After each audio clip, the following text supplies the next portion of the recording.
nandito tayo, mag-i-install tayo ng TCL Black Limited Edition to tingnan natin ang ganito sigurado. Tingnan natin, napakalinis mo. Naka-plastic pa kitang kita nyo naman ang pogi. Tingin ka kasi diba boy, yan, kinabit ko na yung bracket. Tapos, bubutas na.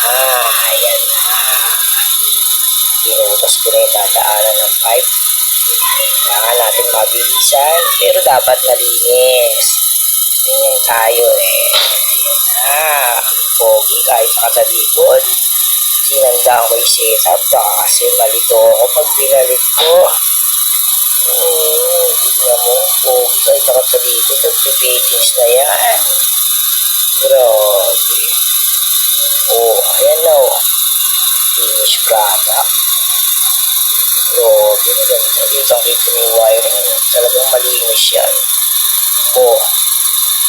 Tapos dagdag mo pa, napaka-pogi ng installer. Grabe. Ngiti-ngiti, kamukha ni Johnny Brass. Grabe talaga.